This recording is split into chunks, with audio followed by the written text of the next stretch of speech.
Bom dia, irmãos, graça e paz. Mais uma vez nós nos reunimos aqui para trazer uma pequena palavra sobre a nossa vida espiritual.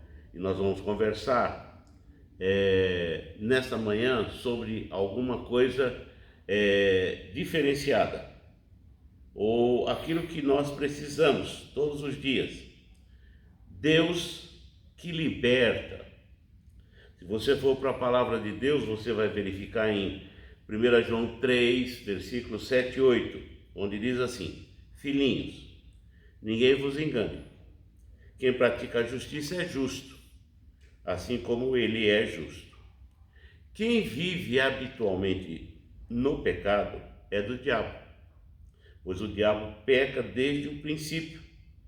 Para isto, o Filho de Deus se manifestou para destruir as obras do diabo. Então, quando nós falamos ou lemos alguma coisa a esse respeito e queremos falar sobre a liberdade ou a libertação, nós vamos verificar que nessa conversa envolve salvação e pecado, os dois ali, redenção e perdição. Cristo nos redime, ou redime aqueles que estão perdidos. E a gente defende sempre a ideia, e eu sempre defendi a ideia, de que o pecado é uma doença espiritual, que envolve as nossas vidas e nos faz afastar cada vez mais de Deus. Por isso que o profeta, no livro de Isaías, capítulo 1, versículo 4 e 5, nos chama a atenção exatamente para isso.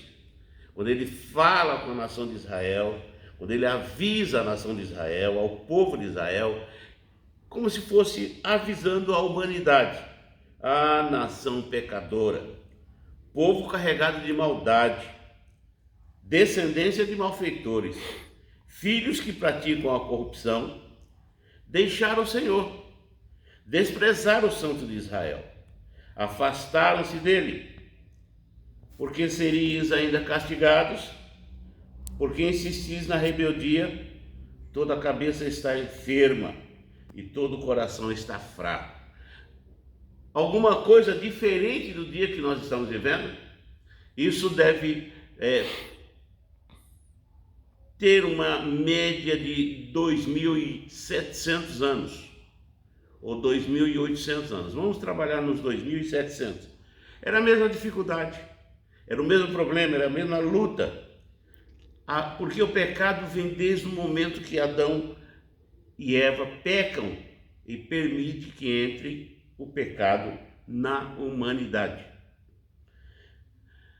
E Satanás, ele é colocado, ou de certa forma apresenta-se como o principal pecador, porque desde o momento, na presença de Deus, ele quis ser maior do que Deus e acabou desenvolvendo um pecado que era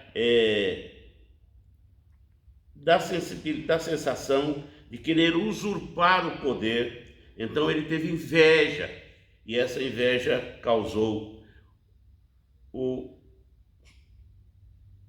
a expulsão dele do paraíso. E ele vem e ele envolve o povo que Deus criou, o próprio Adão. Olha o que nos diz o versículo de João 8,44. O vosso pai é o diabo, e quereis satisfazer-lhes os desejos. Ele foi homicida desde o princípio e não firmou na verdade, pois nele não há verdade. Quando ele mente, fala do que lhe é próprio, pois é mentiroso e o pai da mentira. Isso penetrou no mundo e no nosso universo, na nossa humanidade. E aí nós lemos em Romanos 8, 23, ou aliás 3, 23, a seguinte expressão: porque todos pecaram e estão destituídos da glória de Deus. Então você vê que o pecado afeta a vida do ser humano de uma tal forma que ele passa a ter grandes dificuldades. Mas nós temos a saída, todos nós temos a saída, graças ao maravilhoso Deus. Nós temos a cura dessa situação, que é o próprio Filho de Deus, Jesus Cristo. Hebreus capítulo 9, 27 e 28 nos diz o seguinte: e como está ordenado aos homens morrerem uma só vez, vindo depois o juízo, assim também Cristo, oferecendo-se uma só vez para levar os pecados de muitos, aparecerá a segunda vez, não por causa do pecado, mas para a salvação dos que esperam por ele. Então, Jesus Cristo é a cura desta coisa que infesta, que destrói, que faz de nós vasos horríveis diante de Deus. Então Jesus Cristo entra com provisão e nos resgata deste mundo podre e nos dá uma nova vida. E ele vem de Deus, ou ela vem de Deus, a cura vem de Deus. João capítulo 3, 14 a 16 diz assim: assim como Moisés levantou a serpente no deserto, também é necessário que o Filho do Homem seja levantado, para que todo aquele que nele crê tenha a vida eterna. Porque Deus amou o mundo de tal maneira que deu seu Filho unigênito, para que todo aquele que nele crê não pereça, mas tenha a vida eterna. Jesus, o Filho de Deus, é a solução. 1 João capítulo 1, versículo 9 nos diz o seguinte: o amor de Deus para conosco manifestou-se de fato de Deus ter enviado seu Filho único ao mundo para que vivamos por meio dele, que é curar-se do pecado, afastar-se do pecado.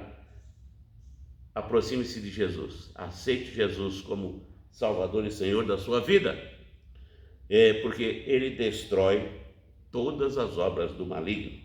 1 João 3,8 nos diz assim: quem vive habitualmente no pecado é do diabo, pois o diabo peca desde o princípio. Para isto, o Filho de Deus se manifestou, para destruir as obras do diabo. Então nós vamos verificar que Jesus é a solução. Está em pecado, distante de Deus, afastado-se de Deus, afastando-se de Deus cada vez mais, aproxime-se do Senhor, que Jesus é a cura para as nossas almas. Que Deus nos abençoe.